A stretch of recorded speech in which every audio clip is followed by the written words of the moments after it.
بسم الله الرحمن الرحيم إذا وقعت الواقعة ليس لوقعتها كاذبة خافضة رافعة إذا رجت الأرض رجا وبست الجبال بسا فكانت هباء منبثا وكنتم أزواجا ثلاثة فأصحاب الميمنة ما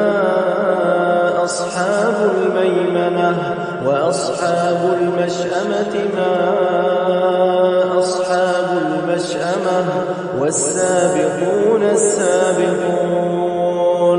أولئك المقربون في جنات النعيم ثلة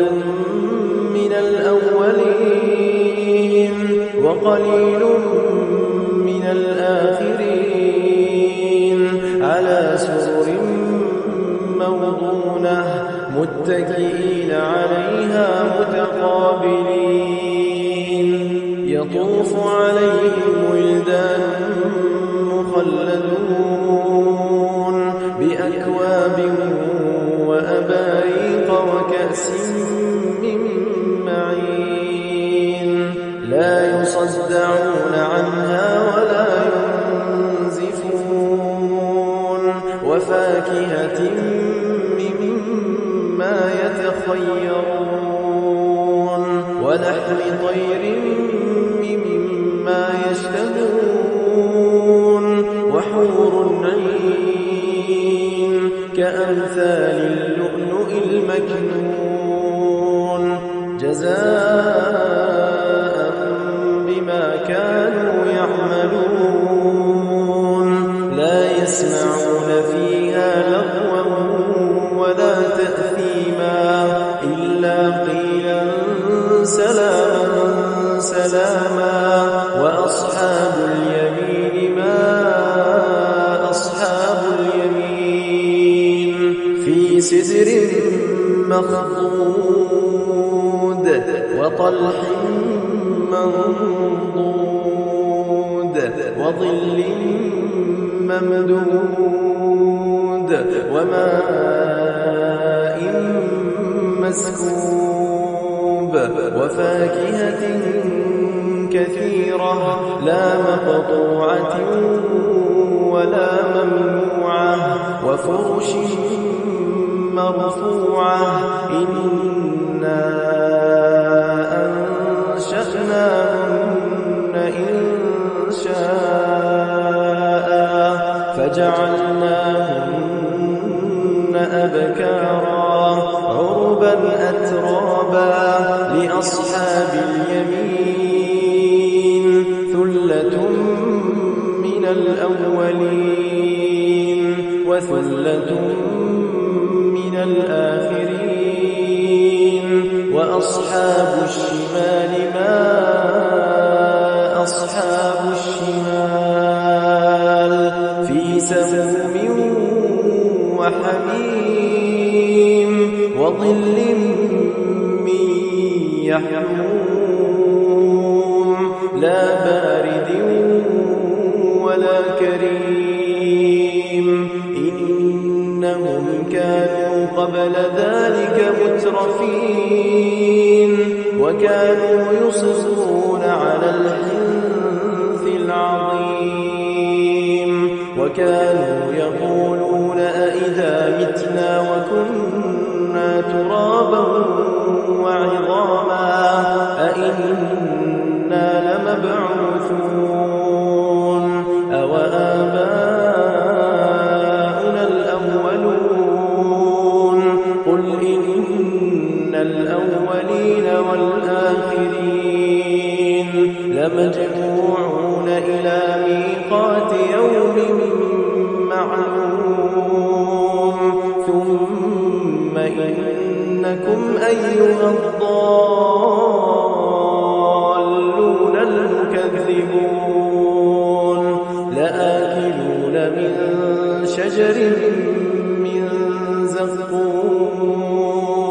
فمالئون منها البطون فشاربون عليه من الحميم فشاربون شرب الهيم هذا نزلهم يوم الدين نحن خلقناكم فلولا تصدقون أفرأيتم ما تمنون أأنتم تخلقونه أم نحن الخالقون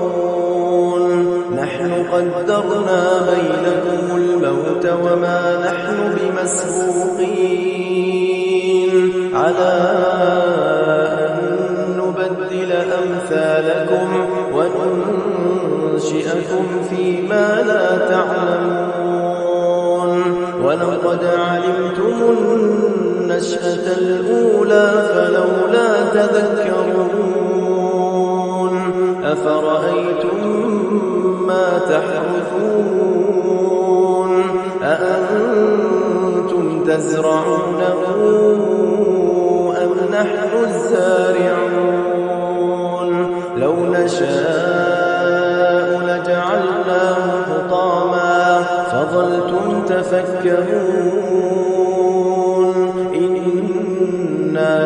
لمغرمون بل نحن محرومون أفرأيتم الماء الذي تشربون أأنتم أنزلتموه من المزن أم نحن المنزلون لو نشاء جعلناه أجاجا فلولا تشكرون أفرأيتم النار التي تورون أأنتم أنشأتم شجرتها أم نحن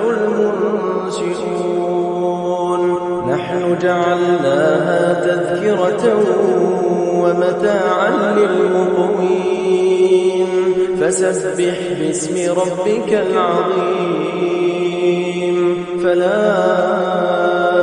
أقسم بمواقع النجوم وإنه لقسم لو تعلمون عظيم إنه لقرآن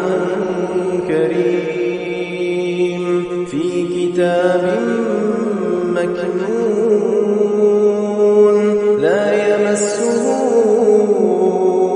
إلا المطهرون تنزيل من رب العالمين أفبهذا الحديث أنتم مدهنون وتجعلون رزقكم أنكم تكذبون فلولا إذا بلغت الحلقوم وأنتم حينئذ تنظرون ونحن أقرب إليه منكم ولكن لا تبصرون فلولا إن كنتم غير مدينين ترجعونها إن كنتم صادقين فأما إن كان من المقربين فروح وريحان وجنة نعيم وأما إن كان من أصحاب اليمين فسلام لك من أصحاب اليمين وأما إن كان من المكذبين الضالين فنزل من حميم وتصلية جحيم إن هذا لهو حق اليقين فسبح باسم ربك العظيم إنما المؤمنون الذين إذا ذكر الله وجلت قلوبهم